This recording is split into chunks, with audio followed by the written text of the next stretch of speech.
Qué lindo recibir siempre, Omar, porque uno aprende esto de sentirse bien y hacer bien sentir a otros. Es una clase de verdad, cada una de tus participaciones, así que muy bienvenido, Omar. Bueno, muchas gracias, muy contento de estar siempre acá y gracias a ustedes por la invitación siempre. Por favor, porque es algo bastante común esto que estamos hablando de prótesis de cadera. Por suerte, nuestro país tiene un sistema en el que se hace viable para muchas familias esto de poder reemplazar totalmente una de las caderas y eso, el postoperatorio, capaz que no tenemos muy claro cómo ayudar a esa recuperación. Exacto, exacto. Nosotros veníamos charlando un poquito de todo lo que son disfunciones osteoarticulares, estuvimos hablando de artrosis, estuvimos hablando de artritis. ¿Y qué pasa cuando este tipo de disfunciones no llega a resolverse y la persona empieza a sufrir y a pasar muy mal?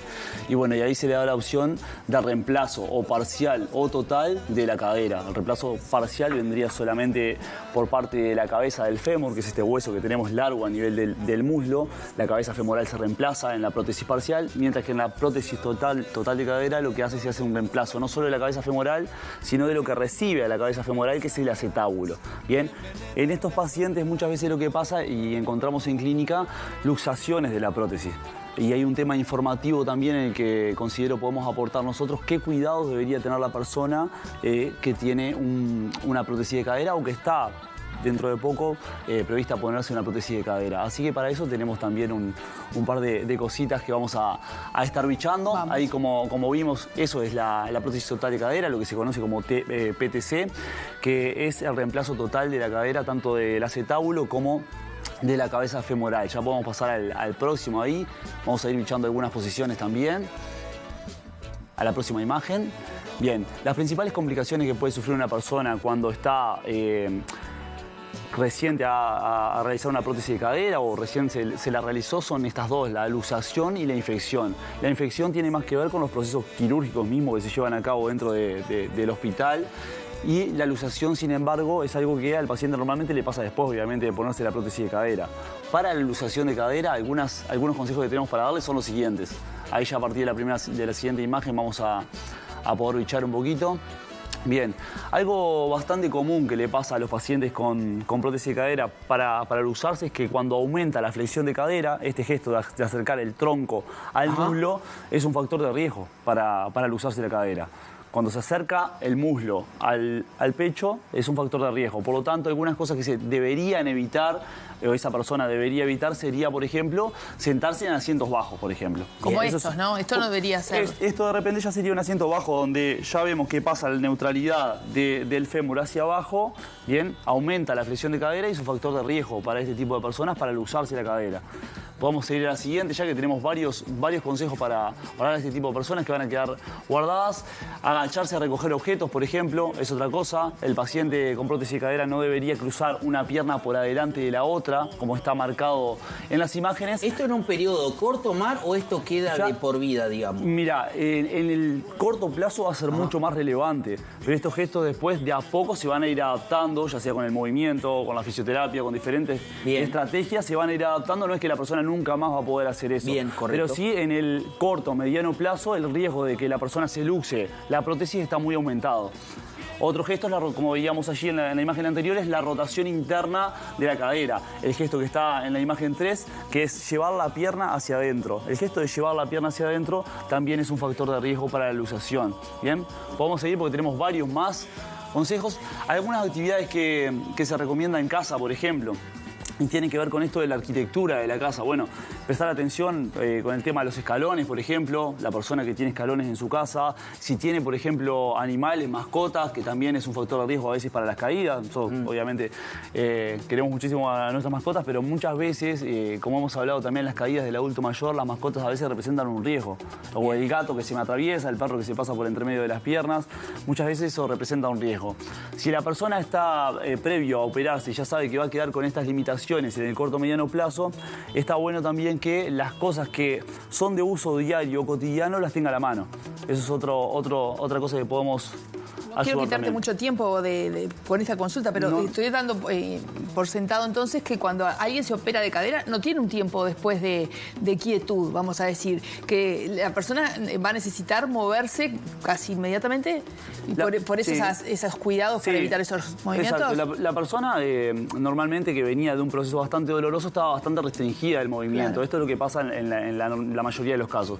Por lo tanto, luego de la prótesis, la persona siente un alivio como bastante interesante y comienza rápidamente a moverse. ¿Rápidamente? Rápidamente, estamos hablando de que tiene un periodo de reposo de repente 24 o 48 horas y luego ya empieza con sus movimientos habituales que son absolutamente necesarios para la vida diaria. No es que va a salir a hacer actividades físicas. No, pero ya puede caminar. Pero una persona con prótesis de cadera camina. El periodo era mayor, decía. Sí, por eso mismo. No hay grandes periodos. Es más, una de las cosas que se recomienda justamente es para acentuar la prótesis es la descarga de peso progresiva del paciente hacia esa prótesis. Justamente, ahí lo que instalamos fue esto, la cabeza femoral, acuérdense, en el acetábulo. Algo que va a ayudar a que esa prótesis empiece a fijarse y empiece a funcionar bien es la descarga parcial y total de peso después de unas horas después de operado. Bien. Estábamos en esa parte de cuidar que esos movimientos no tengan esos riesgos innecesarios que de repente son parte de la vida cotidiana anterior, pero que hay que preservar en estos momentos. Y que hay que cuidar mucho la prótesis porque obviamente puede llevar hasta otra intervención, que eso es algo muy complicado para el paciente. Tenemos bastantes más consejos para poder compartir con los pacientes del que no deberían hacer, por lo menos en la parte en el corto o mediano plazo. Una de las cosas que forma bastante parte de nuestra idiosincrasia, si quieres, es cruzar las piernas cuando estamos sentados. Sí. Eso es otro factor de riesgo para la persona. ¿En serio? Con prótesis. Cruzar las piernas tanto en el alto como abajo, ya sea a la altura de los talones, es un factor de riesgo para la luxación de la prótesis. Y eso es algo que capaz que nos cuesta un poco porque es algo que hacemos cotidianamente. Después, a la hora de levantarnos también va a ser muy importante el apoyo. Voy a utilizar bastante la pierna no operada para levantarme y también para subir y bajar escaleras, que seguramente ahora después lo vamos a ver. Nosotros tenemos una frase que les enseñamos a los pacientes a veces, es que para subir y bajar escaleras es, bueno, los malos van al infierno y los buenos van al cielo. Y de esto no se olvidan más. ¿Por qué? ¿Cómo funciona esto? A ver. La pierna sana, no operada, es la que sube la escalera. La primera es la que comanda la acción para subir la escalera.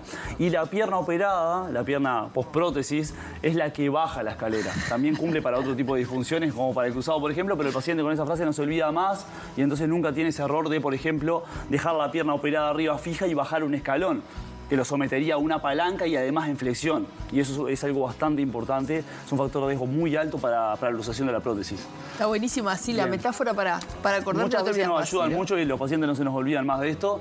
Podemos seguir algunos más que tenemos también. Algunos cuidados en la cama también, tener cuidado con camas muy bajas, por ejemplo. Si estás acostado en el corto o mediano plazo, como decía JP, no acostarte sobre el lado de la prótesis, sobre el lado operado, y tener cuidado al lateralizarse. Puedo poner, por ejemplo, alguna almohada entre las piernas también, en un periodo. Normalmente las guías clínicas marcan de hasta 6 meses, a veces el paciente tiene que usar menos.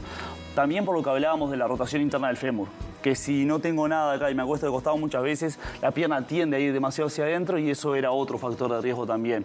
Tenemos muchísimos pacientes postoperatorios de cadera acá en Uruguay y justamente una de las cosas que ayuda a que los pacientes se puedan operar era esto que traías tú, por ejemplo, la facilidad que hay, por suerte, en Uruguay a que el paciente pueda acceder, el paciente o post-artrosis que ya no aguantaba más de dolor o también post-caída de su altura.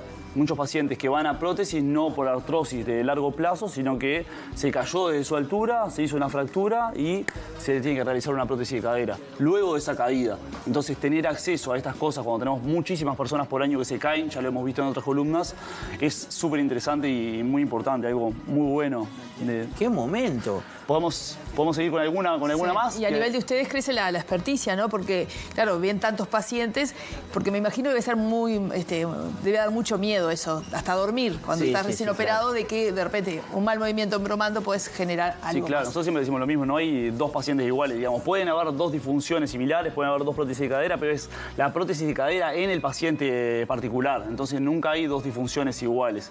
Seguimos de repente con las últimas ahí, los cuidados para bajar de la cama. Para bajar de la cama, la pierna que baja justamente es la pierna operada, la pierna de prótesis, no queda arriba, acuérdense, porque las posturas de flexión... Para el infierno también. Sí, también, bajaría, en ese caso bajaría la mala, también cumpliría la misma regla de la escalera, está muy bien lo que dice Tania. Bajar de la cama con la pierna de prótesis, hay más todavía, algunos gestos más cotidianos de repente. Ahí también, bueno, comenzar el andador, a ver alguno más, si podemos ver para dejar a las personas ahí. el cuidado con la rotación interna para dormir, no dormir boca abajo, ese es otro gesto como bastante interesante también. Muchas personas están acostumbradas a dormir boca abajo, el paciente luego de una prótesis de cadera no debe dormir boca abajo, en la corto, mediano plazo seguimos hablando. Alguna más que pueda haber por ahí. En el baño, esto es bastante interesante. Si habíamos hablado que la flexión de cadera era un factor de riesgo para la luxación, muchas veces también nos encontramos con water bajo. ¿Ah? Sí, a lo mismo que el sillón, claro. Exacto, o bidet también, cualquiera de los dos, como dice JP. Muchas veces se utiliza un sobre-water, o el paciente se compra un sobre-water en la primera etapa. Y también otra cosa que tiene que tener en cuenta es para el descenso hacia el water, porque habíamos hablado que la flexión de cadera, este gesto era justamente uno de los gestos que podría ayudar a la luxación. Entonces el paciente lo que hace es deja la pierna de prótesis adelante, se asiste de algo y desde ahí baja con la otra pierna y ayudado, con una asistencia. Siempre flexiona la pierna no operada. Exacto. Bien. La pierna que se puede flexionar en esta etapa es la pierna no operada. Bien. La otra pierna, como veía en la imagen, queda extendida al costado. ¿Tenemos alguna más de ingreso al auto también de repente? Y en el baño para bañarse también, o sea, hay que tener cuidado. En la primera etapa normalmente el paciente se baña sentado. En asiento alto, como habíamos dicho, pero normalmente se baña sentado y con estos cuidados de alguna autoasistencia y la pierna adelante para poder bajar a sentarse. Y esto es bastante interesante también porque es una de las cosas que preguntan mucho, tanto la entrada como la salida del auto. La entrada y la salida del auto se sienta el paciente, primero con la pierna de prótesis estirada, como habíamos hablado, y la primera pierna que va hacia adentro del auto, en este caso es la pierna de prótesis. No es la que queda afuera aguantando la carga, sino que es la primera que va a hacer la descarga de peso y mantenerse ahí. ¿Bien? Creo que hay la última creo que tenemos por allí, a ver. Si estamos con la última. No, ya la explicamos esta, subir y bajar escaleras, que era la regla esa de que subía la pierna no operada y la pierna operada. Para subir y bajar al auto, al taxi, ¿no? Porque manejar se puede. En la primera etapa no. En la primera etapa no. Después tenemos pacientes postoperatorio de cadera que sí, en el mediano largo plazo vuelven a manejar. Pero acordate que, por ejemplo, un frenado, un impacto y además ya manejar es una situación de flexión de cadera, que es lo que estamos hablando. Estamos así manejando normalmente. Claro. Pero muchas veces además tenemos estos gestos que aumentan la flexión de cadera y de repente algún frenado o algo nos puede llevar obviamente perfectamente a una situación de luxación. Por eso en la primera etapa no está recomendado manejar. Qué momento, Omar, luego de esto, o sea, se puede, por ejemplo, la persona puede realizar actividades como realizaba antes, o sea, no sé, jugar un partido de fútbol 5, me pregunto, o jugar al básquet, no sé, realizar alguna actividad con algún grupo de gimnasia, puede hacer yoga, ¿cómo funciona caminatas eso? largas, no Bien. sé. Claro. Todos los gestos que aumenten estos patrones, como por ejemplo la flexión de cadera, la rotación interna de la cadera o algunos gestos agresivos en el corto o mediano plazo no lo va a poder realizar. Eso seguro. Luego, hacia el largo plazo, y estamos hablando de repente de más de 6 meses, 8 meses, el paciente puede ir adaptando sus actividades y es siempre, como decimos, es la disfunción en la persona. No es lo mismo, por ejemplo, una prótesis de cadera en un paciente que llegó con normopeso que una prótesis de cadera en un paciente que además llegó con sobrepeso a la operación y tiene otros factores de riesgo. Bien. O otras disfunciones de movimiento asociadas, otro tipo de lesiones. De esa rodilla, porque le empezó a doler porque tenía dolor de cabeza, de cadera, de ese tobillo, por ejemplo, lesiones previas osteoarticulares que tenga el paciente también. Todo eso va como a agravar un poco el panorama. Entonces, como que la gran frase sigue siendo esta de decir, la disfunción es la disfunción en la persona. Bien. No hay dos iguales. Así que bueno, va por ahí. Va por ahí. Y bien defensor igual, Bueno, no toquemos el tema de defensor. No, en realidad que todo este material va a quedar guardado en nuestras redes, como le decimos siempre, Uruguay Fisioterapia y Omar Álvarez OK ahí. Van a quedar todas las imágenes, las vamos a subir para que las personas se las puedan guardar y si está previo a la operación de cadera o conoce a alguien, puede pasarle las imágenes para que tengan cuidado con estas cosas y no tenga un problema. Qué lindo, qué bueno, Omar. Bueno, Omar, gracias por estar. Después tengo que hacer una consulta personal. Tengo un amigo del interior que quiere venir a atenderse con usted. Bueno, muy bien. Así que bueno, después lo conversamos. Lo veremos y lo conversaremos. ¿Ya tenemos tema para el que viene o no? Sí, nosotros vamos siguiendo todo el hilo. Pasamos por todas las osteoarticulares. Ajá. Ahora hablamos de artrosis. Cuando no se resuelve pasamos a prótesis. Y vamos a empezar en deportológicas, que es algo de lo que no hemos hablado mucho. Bien. De las lesiones tendinosas tocamos un poquito, pero vamos a hablar de las lesiones del diabetes ligamento cruzado anterior, por ejemplo, una lesión que está bastante puesta en tela de juicio ahí, de lesiones musculares más lesiones asociadas al deporte para las próximas columnas. Bien, excelente. Omar, gracias como siempre. No, gracias a ustedes. Y yo me voy a caminar por la ciudad, Tabaré, ¿le parece bien? Le quería felicitar porque hubo algún debate en redes y ahí cuando alguien que sabe habla, las redes no son solo malas, hay que saber a quién seguir. Así que felicitaciones, porque en algún debate salió también y digo, qué bien, cómo sabían de lo que estaban hablando. Felicitaciones. ¿Usted qué tiene? ¿Twitter? ¿Usted de Instagram para que la gente...? No, Instagram. Y es espectacular, aprendes mucho. Solo Instagram. Y están nuestras columnas, así que la podés mirar siempre. Bien, excelente. Bueno, Omar,